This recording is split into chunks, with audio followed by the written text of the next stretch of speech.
Lucé, à Sainte-Suzanne, quand il s'est dressé contre les propriétaires terriens, contre la bourgeoisie terrienne, je crois que les gens ont fait de lui le Kunta Kinte de Sainte-Suzanne. Et jusqu'à ce jour, le surnom lui est resté, Kunta Kinte.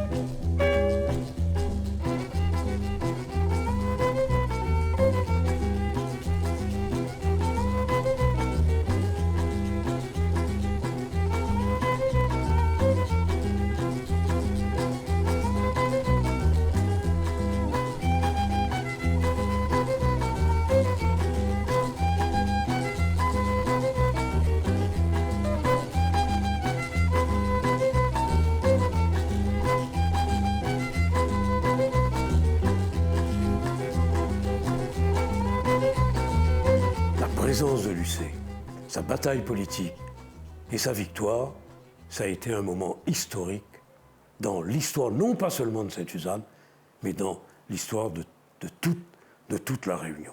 Et je pense que c'était un petit peu le juste retour des choses. N'y connaît que dans l'histoire de notre pays, ceux qui ont été les plus brimés, les plus écrasés sont les esclaves et les descendants d'esclaves. Donc c'était effectivement un symbole. Donc, et c'est une révolution. On a assisté, dans la tête de beaucoup de monde, c'était une révolution.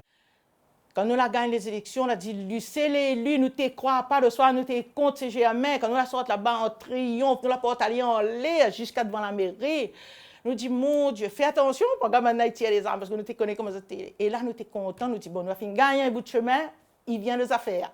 C'était un leader, un vrai leader, mais pas dans le sens intellectuel du terme, un simple gars qui manie les idées. C'est aussi un leader de chair et d'os, de chair. Et avec lui, le combat avait une humanité que peu de gens peuvent donner au combat, vraiment. Son autorité ne se décrétait pas, elle était sécrétée par lui, parce que c'était quelqu'un qui encourageait les autres. C'est ce qui explique qu'il y a une continuité dans la gestion après sa disparition à Sainte-Suzanne. Mais Lucé, il n'est pas seulement la politique, c'est un militant culturel, un militant... il était dans tout, la musique, la culture. Lucé, c'était quelqu'un qui aimait la vie, et ses camarades aimaient Lucé. Lucé Langenier voit le jour le 6 janvier 1943 au port, dans une famille d'ouvriers très modeste. Très tôt, son statut de fils aîné, ainsi que les impératifs liés à sa condition sociale, forgeront sa personnalité et son caractère. Je suis l'aîné d'une famille de 8 enfants. Mon père était chef de service au chemin de fer de la Réunion. Ma mère était au foyer, comme on dit.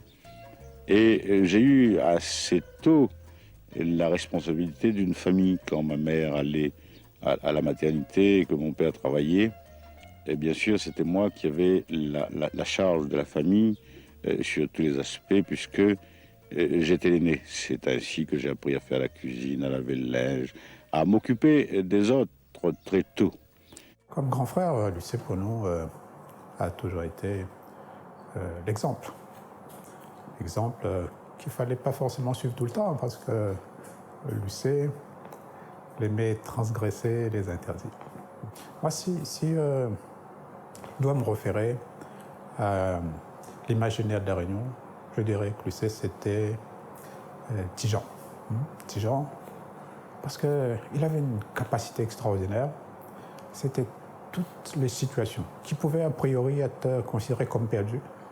Lucé avait la capacité, là, de renverser ça. Et il retombait toujours sur ses pieds. Ah, lui, non, il disait à tout problème, il y a une solution. Et c'était ça, Lucé. C'était comme ça qu'il réglait le problème. Mais sans se départir de son sourire et de sa bonne humeur. Je n'ai jamais vu Lucé, jamais vu Lucé en colère. Plus la problématique est compliquée, et plus également ça me donne l'occasion de me dépasser, de me mesurer à la difficulté et ma foi, triompher d'une difficulté, c'est quelque chose pour moi d'extrêmement important.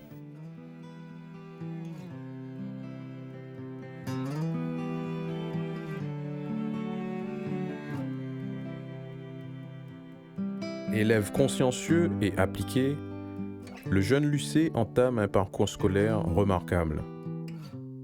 Il parvient à entrer au lycée Juliette Dodu, chose très rare pour un enfant du peuple ayant ses origines.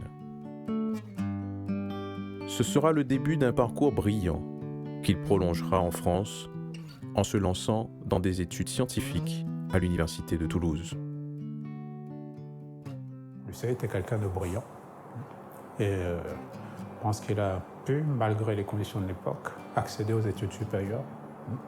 Et accéder aux études supérieures à cette époque-là, c'était pas simple, puisque, par exemple, il n'y avait qu'un seul lycée à La Réunion. Pour arriver au lycée, surtout après la troisième, il fallait être extrêmement bien, fort.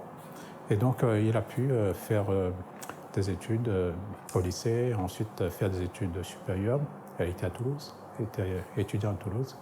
Et lorsqu'il est revenu, il avait, sur le plan, disons, formation, réussi dans les sciences. Ce qui fait qu'il a été ensuite professeur de sciences à La Réunion. Et il a atterri un beau jour à Sainte-Suzanne de cette manière-là. Muet par ses convictions profondes et ses aptitudes au combat idéologique, Lucé Langenier ne tarde pas à afficher ses convictions politiques. Dès 1961, il devient militant dans l'Organisation démocratique de la jeunesse réunionnaise, l'ODJR, alors même qu'il est encore lycéen. Il ne manquera pas de réintégrer les rangs des jeunes militants communistes après son retour de France. En 1961, aux côtés, entre autres, de Claude Warreau, Georges Gauvin et Roland Robert, il fonde l'ODJR, l'Organisation démocratique de la jeunesse réunionnaise. Nous nous mettons d'accord sur le principe de lancer sur l'ensemble de la Réunion une organisation démocratique de la jeunesse réunionnaise. Et quelques mois après, en février 1960, se tient au port le premier congrès de l'Organisation démocratique de la jeunesse. Et Lucé Langenier est à mes côtés, je suis à ses côtés, avec Roland Robert, Georges Gauvin, Félix Nativel et quelques autres jeunes qui sont encore aujourd'hui, même s'ils sont plus jeunes, dans le combat. En 1969, on le retrouve au FJAR, le Front de la jeunesse autonomiste de la Réunion, puis c'est le PCR où il suit surtout les dossiers agricoles. L'objectif de Lucé Langenier a toujours été de s'occuper de la collectivité. Bien sûr, il est connu d'abord dans le Front de la jeunesse autonomiste, dans le FJA. Donc dans le FJA, lui, il a proposé d'organiser partout des manifestations culturelles. Et nous l'avons organisé, effectivement, dans tous les coins de l'île, des festivals, la musique créole, et lui voulait même aller au-delà de la musique créole. Bien évidemment, lui militait parmi les jeunes, non seulement du port, mais de l'ensemble de l'île. Mais il se trouve qu'il a été, en tant que professeur, muté à Sainte-Suzanne. Et comme professeur, lui, il est devenu très vite populaire. Il faut dire que Lucé était un personnage attachant, qui se liait d'amitié très facilement avec le public. Et c'était quelqu'un de très simple. Donc, il a eu cette popularité-là chez ses élèves, chez une, deux générations. Mais quand il rentre professeur, on a un peu pour aller sur un café, il connaît rien. Mais manque de peau, allez voir, c'était un bouc qu'elle avait assez de bagages pour donner les enfants au moins. Et maman, par exemple, si tu n'apprends pas, il était là, tu dis il faut apprendre, il faut ceci, il faut cela. Et un bon peu, les habitants de Sainte-Suzanne, si les autres enfants les instruisent un peu, mais je ne dis pas tout. Lycée, le soir, tu amènes cassette, tu amènes livre pour les autres enfants apprendre. Et aujourd'hui, tu oublies tout ça. Lucé Langenier, bon, il était professeur de sciences naturelles, je crois, au collège Hippolyte-Fouque. Et en fait, c'était ma nièce qui l'a dit. Gamin, voilà, monsieur le professeur, il partage le repas avec lui, avec elle, quoi. Et ça, pour moi, c'était, franchement, c'était il ne connaissait pas encore le personnage. Il ne connaissait pas la personne, mais à travers les enfants, il voyait que c'était quelqu'un de formidable. Mais il était professeur et il connaissait que cette famille avait besoin, elle avait point goûter le matin, mais il partageait son goûter avec d'autres personnes. Et c'est ça, pour moi, c'est formidable. Et cette nièce-là, à chaque fois, il rappelle moi ça maintenant, jusqu'à maintenant. Le fait que Lucé ait été nommé comme enseignant dans la région ici a fait qu'il a été très rapidement, il ne pouvait pas se passer de faire de politique. Nous avions ce virus-là, je crois, en commun. Il ne pouvait pas se passer de faire de la politique. Et c'est vrai que quand il a été nommé ici au collège de Sainte-Suzanne, c'était bien entendu d'abord la première relation avec les parents d'élèves pour les amener à une conscience du rôle qu'ils pouvaient jouer et pour qu'ils assument la défense des intérêts de leurs enfants aux côtés du corps enseignant ou du moins de la frange progressiste du corps enseignant. Et rapidement, bien entendu, ces contacts se sont étendus à la population de Sainte-Suzanne en général et il est allé au combat à Sainte-Suzanne comme on va à la fontaine, quoi. C'était une chose naturelle et il s'est retrouvé au cœur des quartiers de Bagatelle, de quartiers français, de communes Caron, de communes Angot, à communier avec la population écrasée qui aspirait au changement. Il a commencé à Sainte-Suzanne, disons, à zéro. Sa façon d'être populaire avec les gens l'a fait que lui, il a fait son chemin doucement, doucement. Lui racontait à nous des fois, lui prenait le micro en public et lui parlait devant personne. Et à un moment donné, un y arrive, il dit qui c'est ce fou qu'il est en train de causer, il va écouter à lui. L'autre y arrive, il écoute à lui. À un moment donné, il retrouve à lui avec 25-30 personnes là, en train d'écouter à lui. Ça fait que lui, il a continué à faire son travail doucement, doucement. Lui, il était professeur. Et les rares de voir un professeur, il savait boire un petit rhum, la case un pauvre malheureux, qu'il lui enseignait pour l'enfant. Tu ne bois pas whisky, tu dis s'il faut boire un rhum, il boit un rhum. Il a fait sa popularité, et doucement, doucement, et sans faire trop de grand bruit. L'année 1973 est celle du premier combat. Parti de rien à Sainte-Suzanne, Lucé Langenier se lance dans une conquête électorale où il semble n'avoir encore aucune chance. Toutefois, sa popularité et sa simplicité sont ses premiers atouts. Il rallie progressivement à sa cause des dizaines de partisans et de militants. L'énergie et la détermination que déploie celui que l'on surnommera bientôt Kunta Kinte impressionnent alors tous ses compagnons. C'était un après-midi, il voit un petit Datsun, il arrête devant le portail de papa, et il voit un monsieur, il sort dedans avec un camarade, comme tu connais bien, Léon Moudiapin. Et Léon dit, moi, ce camarade, il veut voir Raoult, pour discuter un peu, pour faire un peu la politique pour lui. Et puis, il dit, moi, bon, c'est Lucé Langenier. Et là, donc, nous avons fait la connaissance, nous l'avons discuté un petit peu. Et après, donc, il dit, il continue. Et bon, donc, nous donne rendez-vous la semaine ensuite. Nous avons réuni quelques camarades pour faire une petite réunion.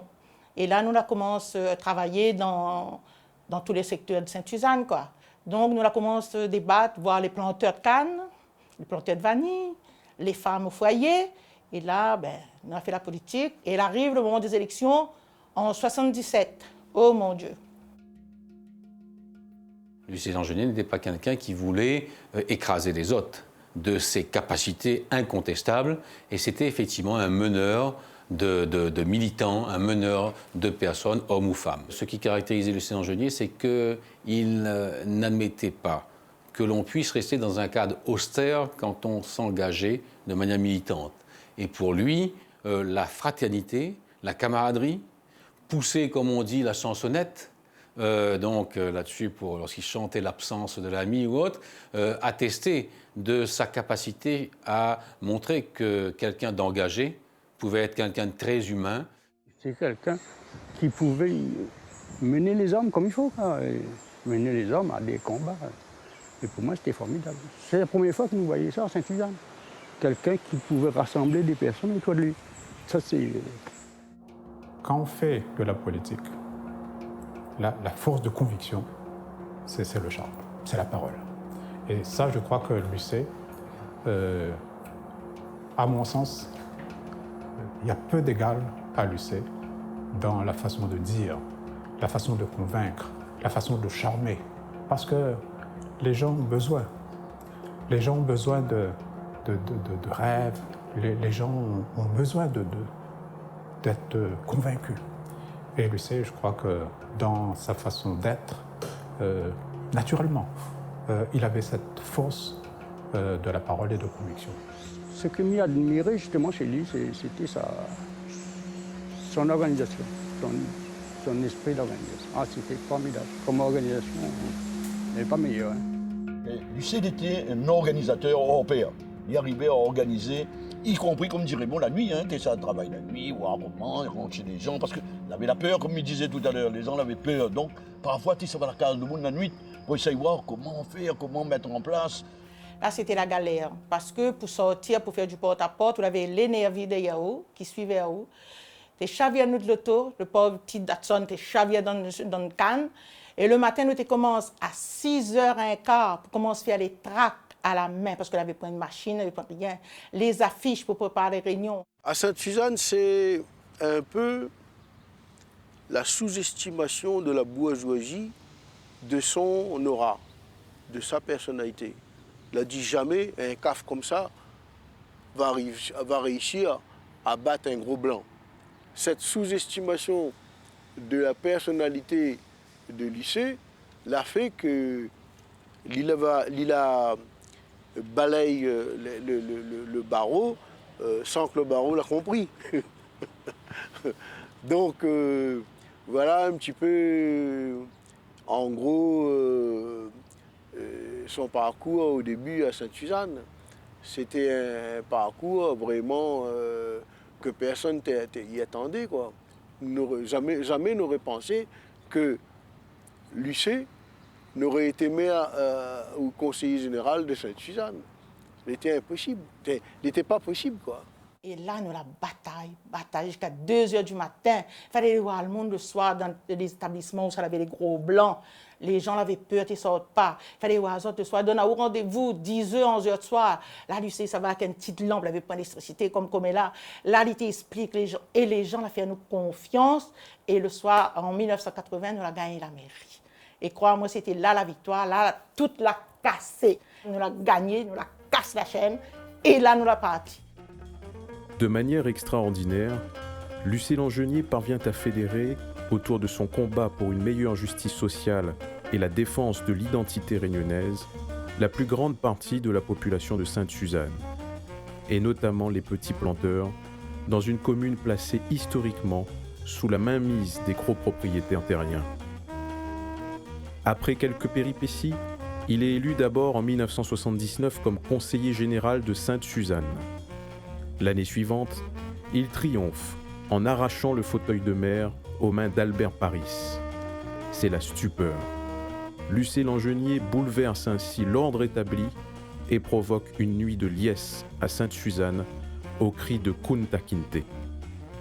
Ce qui caractérisait Sainte-Suzanne, c'était que les inégalités sociales étaient colossales, où l'on appartenait aux couches populaires et on n'avait rien, mais vraiment rien, ou alors on communiait avec la bourgeoisie de Sainte-Suzanne et on était complice de cette domination terrienne qui existait à Sainte-Suzanne. 80% des terres de Sainte-Suzanne appartiennent à 2 ou 3 familles, à l'intérieur desquelles il y en a une qui marque le paysage, qui a marqué l'histoire, qui a marqué l'histoire politique.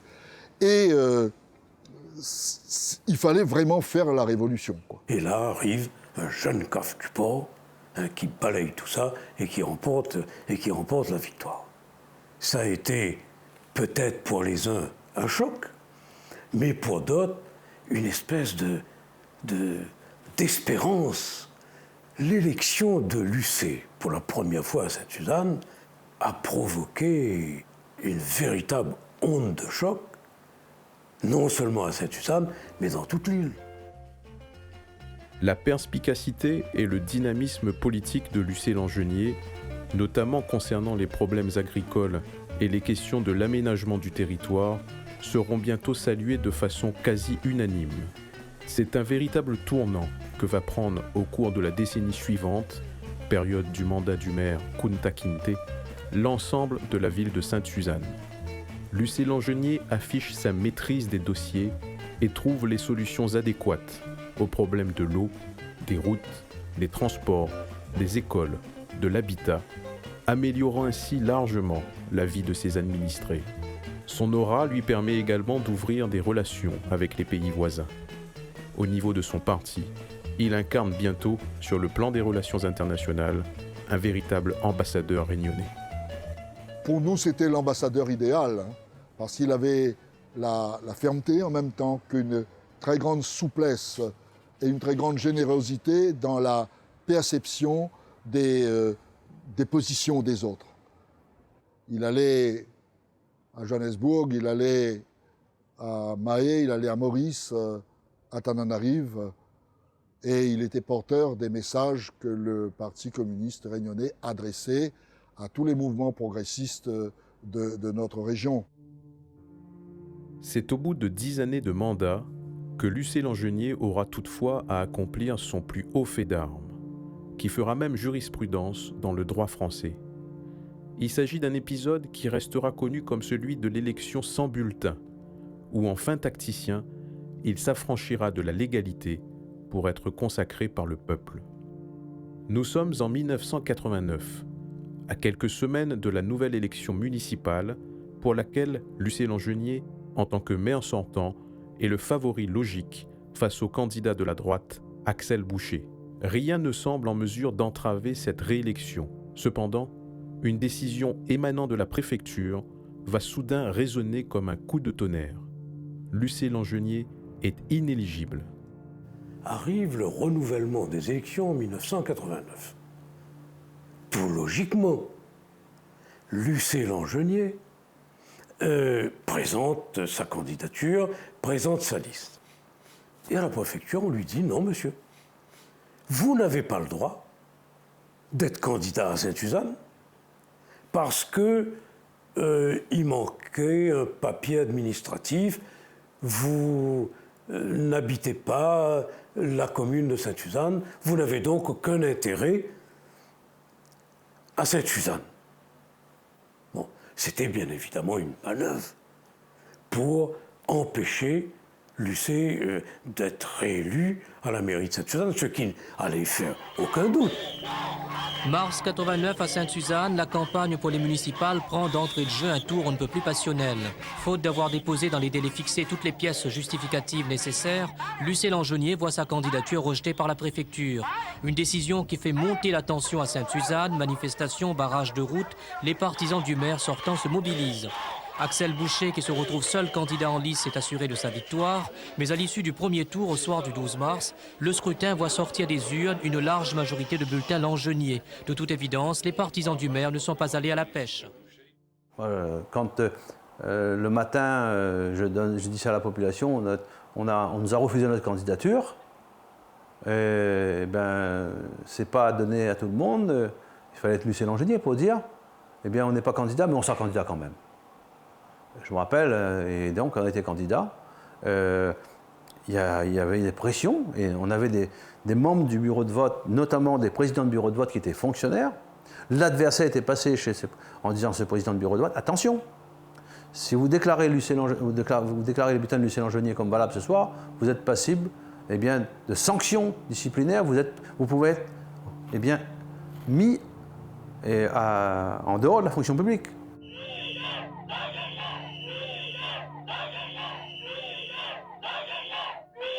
Le tribunal a reconnu que je suis éligible, mais il s'est arrêté sur des détails formels, à savoir qu'il manquait une pièce le vendredi soir avant minuit. Cette pièce a été produite et le tribunal administratif était en mesure ce matin de se prononcer sur la question qui concerne les articles L228, L265, L267, à savoir Langenier est-il éligible à Sainte-Suzanne? Il a répondu oui. 8 mai Le maire de Sainte-Suzanne n'a pas déposé cette pièce avant minuit comme le prévoit la loi. Lucien Langenier réplique qu'il a été victime de la carence des services fiscaux et qu'il est décidé à continuer le combat. J'estime que cette décision n'est pas de nature à arranger la démocratie, puisque nous allons avoir une élection dans laquelle il n'y aura qu'une seule liste. Mais comme je disais, à la limite, il n'y a qu'à proclamer la liste élue dès aujourd'hui. Le scrutin est, de notre point de vue, faussé. Au cours de ces derniers jours de campagne électorale, est-ce qu'on ne risque pas des dérapages? Depuis 11h30, vos partisans ont bloqué la route. En tant que maire, je suis chargé d'assurer un certain nombre de règlements et de règles sur ce territoire.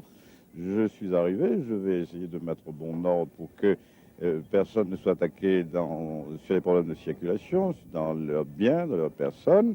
Je prendrai toutes les dispositions et j'assumerai ma mission de maire jusqu'au bout. C'était l'époque où on demandait des samoussas et des bonbons piments, puisque les bulletins étaient des samoussas et des bonbons piments. C'était une campagne électorale extraordinaire. Nous avons tous été en transe. Nous avons vécu cette campagne en transe. Nous avions des milliers de voitures, hein, des cars, des bus qui venaient tous les soirs dans des meetings. Et à chaque fois, Lucien disait « Comment vous allez voter ?» Avec votre main. Et nous avons été élus. Effectivement, Lucien a été élu à 52%. À midi, tout était clos. On avait déjà fait le travail. Nous disait, Lucien Langenier disait, ben non, rien de perdu. En fait, bon. Qui c'est qui décide? C'est bien le peuple.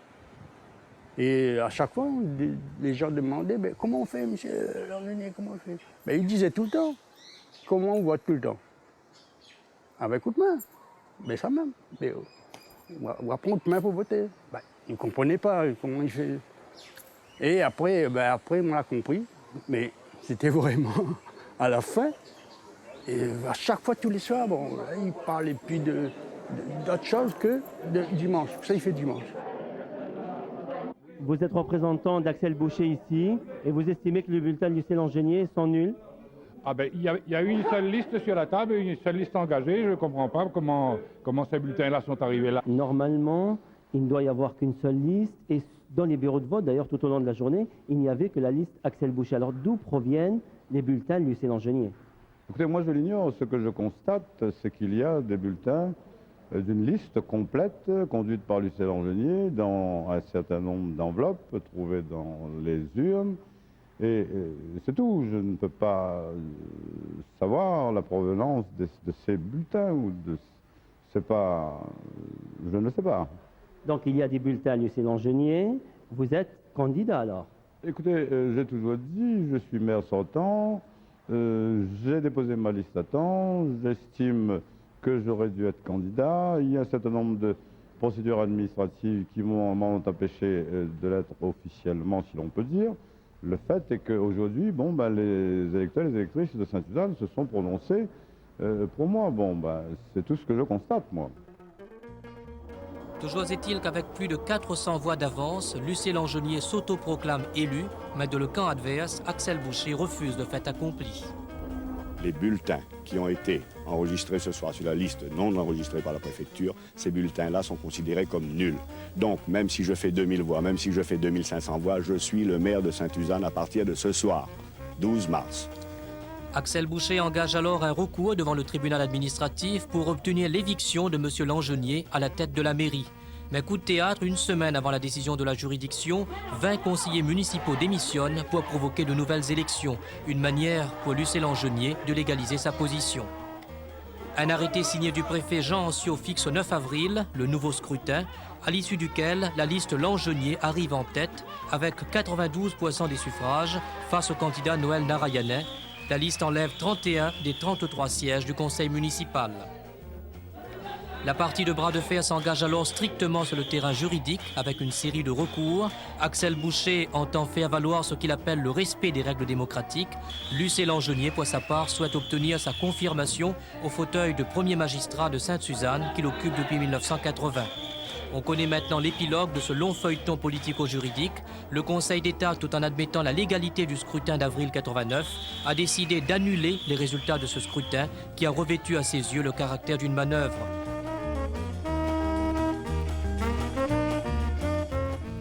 Là, c'était vraiment la liesse, la joie, l'exubérance. C'était ça. On avait gagné, incroyable.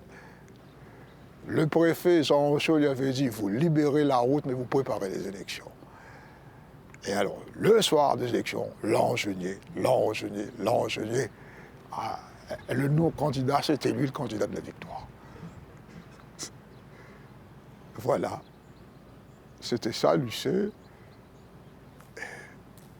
C'était mon frère.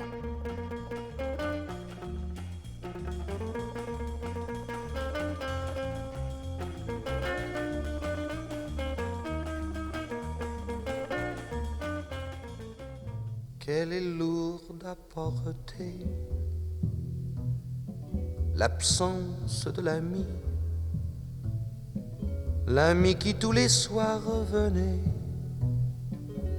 à cette table. L'un des grands moments de détresse que j'ai eu à connaître dans ma vie militante, c'est la disparition de Lucé. Parti trop tôt, il y avait tellement de choses à faire encore. Et lui qui pouvait tant nous apporter, il nous a quittés dans des circonstances qui m'ont énormément secoué. Invité par le parti à participer à son éloge funèbre, j'ai essayé de dire ce que je ressentais au profond de moi-même, et ça a été pour moi un moment de très grande émotion. Vous ne pleurerez pas, vous lèverez vos verres et vous boirez pour moi. J'étais candidat au conseil général et il me disait, Maurice, donc d'ici dans 2 ou 3 jours, je fais une petite opération bénigne, dans 2 ou 3 jours, je suis avec toi de tes côtés pour mener le combat, je prendrai la parole avec toi et tout, donc tu vois, on va donc remporter la victoire. Mais en tout cas, moi j'ai senti qu'il était pas... moi je sentais qu'il était très fatigué à ce moment-là. J'ai vu beaucoup de monde à Sainte-Suzanne pleurer sa mort. Bon, moi-même quand j'ai fait l'homélie, ça a été difficile de me retenir. Et j'étais son premier adjoint de 1983 à 1993. 10 ans, c'est important. Évidemment, pour l'enterrement, ça a été vraiment, pour nous, un déchirement. C'était vraiment un moment de la rupture. On s'est sentis séparés d'un frère, séparés d'un leader, séparés de tout. On avait tout perdu ce jour-là. C'était vraiment très émouvant. Et le plus émouvant, c'était quand on levait le corps le lendemain.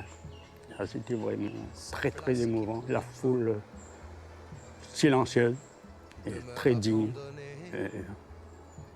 pour le dernier voyage de quelqu'un qu'on a marqué vraiment cette journée. Aux minuscules joies veut remplir à tout prix le vide. Avant sa mort, moi et mes frères et sœurs, on aurait pu lui manifester toute notre reconnaissance. Parce que Lucé, c'est quelqu'un qui accompagnait. Il nous a aidés à franchir des étapes parfois. Et Lucé, c'est quelqu'un qui était tourné vers l'extérieur, mais il était également pour sa famille quelqu'un qui nous a accompagnés et qui, dans certains moments difficiles, était là à nos côtés. Et dans des moments de joie aussi, il était avec nous. Donc Lucé, pour nous, ça a été véritablement le grand frère qui a été le modèle et qui nous a effectivement aidés à faire notre chemin dans la vie.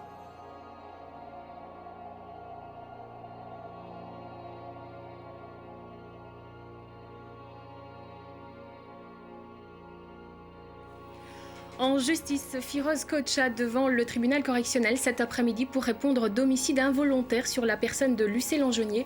Le 30 juin 1993, l'ancien maire de Sainte-Suzanne était décédé à la suite d'une opération au CHG de Belle-Pierre. L'instruction a duré 6 ans avant l'ouverture du procès aujourd'hui. À l'époque, la famille avait porté plainte estimant que Lucé Langenier n'avait pas bénéficié de tous les soins nécessaires. Une cinquantaine de proches et amis du défunt de Lucé Langenier sont venus cet après-midi soutenir la famille de l'ancien maire de Sainte-Suzanne, décédé à l'âge de 50 ans le 30 juin 1993 au CHD de Belle-Pierre après une opération chirurgicale. À la barre du tribunal, Firoz Koitcha, le chirurgien, et l'anesthésiste Mireille Carrascosa, poursuivis pour homicide involontaire. On leur reproche de ne pas avoir pris les précautions nécessaires avant et après l'opération, précautions qui auraient permis d'éviter le décès du patient. Les experts qui ont pratiqué l'autopsie et des analyses sur le corps du défunt ont révélé plusieurs anomalies que développe l'avocat de la partie civile. Il a été opéré alors que l'opération était inutile, c'est ce qu'ont dit les experts. Des soins auraient dû lui être prodigués avant l'opération parce qu'il avait des problèmes cardio-respiratoires. Or, ces soins ne lui ont pas été prodigués. Pendant l'opération, on aurait dû faire attention à ne pas trop le transfuser, précisément à cause de problèmes cardiaques. Or, on l'a énormément transfusé. Après l'opération, on aurait dû l'admettre immédiatement en service de réanimation parce qu'il a un passé cardiaque.